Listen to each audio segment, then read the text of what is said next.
Lies! We don't like them, and we don't need them. Unless you're trying to get out of something you don't want to go to. Then they're pretty good. Or someone needs cheering up, but you have nothing nice to actually say. Then you can just lie. That's alright. You losing a little weight? But what's not is when it's involving a film.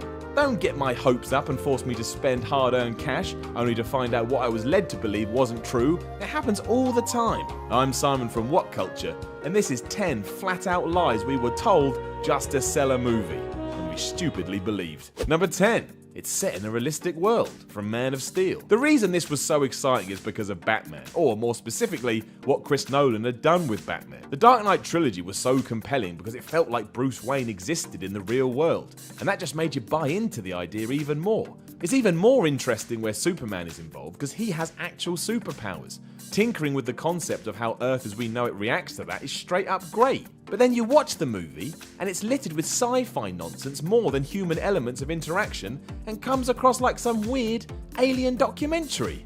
That is not what we were told to expect. Number 9. We're using 3D creatively, from Tron Legacy. The weird thing here is that director Joseph Kosinski actually said this statement. He claimed the 3D in his movie was going to be creative and different, so instantly your mind starts thinking of Avatar, or maybe something even more audacious than that. It's exciting to think a studio is looking to use the technology in a different way than just, we can charge more for a ticket if we do this. That's why it was an utter shambles when you paid to see Tron Legacy in 3D, and it added absolutely nothing outside of the usual nonsense we're all used to. So every now and then it seems as if a blue line went flying past your head. Pointless. Number 8. We're doing something new from The Amazing Spider-Man. No, you're not. I like The Amazing Spider-Man and think Andrew Garfield did a great job. But anyone, especially director Mark Webb, trying to tell me this is something new is utter bollocks. It's so similar to Tobey Maguire's Spider-Man, it's almost ludicrous, with the only real differences coming in the switching in and out of some characters. On top of that, we were all told this was going to be gritty and shit, and that Peter Parker would really have to get to grips with his parents' death. But that never happens. He's just all mad at Aunt May, as he always is. Number 7. It's not got a political agenda, from The Iron Lady. Why we ever bought into this one, I've no idea. It's a biographical film about a politician. How can there not be a political agenda? That's like eating pizza with no cheese. It ain't a pizza no more. When director Lydia Lloyd came out and made this claim, however, a lot of people believed it. Because why wouldn't they? It's not right to assume someone is a liar. But when a key point in history, such as the fight for the Falklands, is portrayed as a character-defining moment and kinda comes off as a good event, well, we're now into agenda territory. Controversial agenda territory too, so the exact opposite to what was said.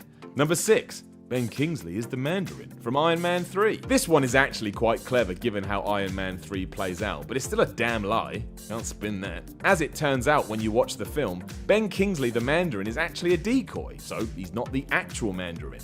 And yet in interviews, junkets, Q&As, press releases, and even merchandising, Kingsley is set up as the bad guy. There was no two ways about it.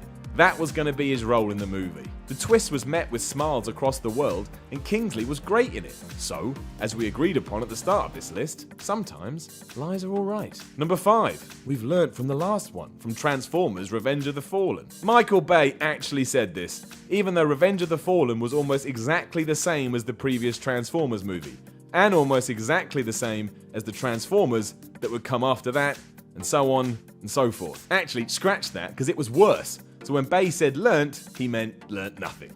Good work. Number 4. This is what my film's about, from Ridley Scott's mouth. Ridley Scott probably just gets well excited about his movies when he's talking about them, which is fine. In fact, it's nice. Passion is important. But when a lot of what you're saying just isn't true, well, eventually people are going to pick up on that. Let's take Robin Hood, which started life as a dramatic retelling of the legend where Robin was the villain and the Sheriff of Nottingham was the hero.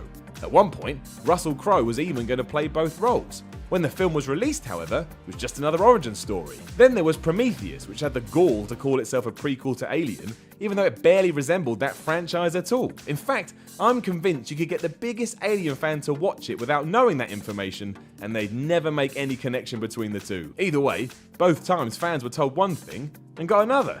That's stupid. Number 3. We're going back to the source, from Freaky Friday. While you may not know it, 2003's Freaky Friday was meant to be based on the book that spawned the idea as opposed to the 1972 movie of the same name. Director Mark Waters even came out and said this, so we all heard it with our ears. I'm gonna let you have a guess what actually happened. That's right, it's just the movie again. Number 2, we're going back to the source from Let Me In. Here we are again. Directors trying to G up a fan base by saying it's the original source we're using as inspiration and not that movie that came out a while back. Instead, Matt Reeves literally remade a foreign film almost scene for scene, but in English. Well, he put a car crash in it, but that is not the same. Number 1, we're going back to the source from Total Recall. First and foremost, who the hell decided to remake Total Recall? Secondly, who the hell agreed to star in it? It's a disaster waiting to happen. Also, it was absolute lies. It didn't even think about the original story that inspired the Arnie movie. This was just that, all over again, but with no Arnie, so it was worse. Know of any other films that outrightly lied? Let us know in the comments below, and then don't forget to like, share, and subscribe. You can even come find me on Twitter at SimonMiller316. I'm Simon from What Culture, and as Simon is my real name, I have not lied to you.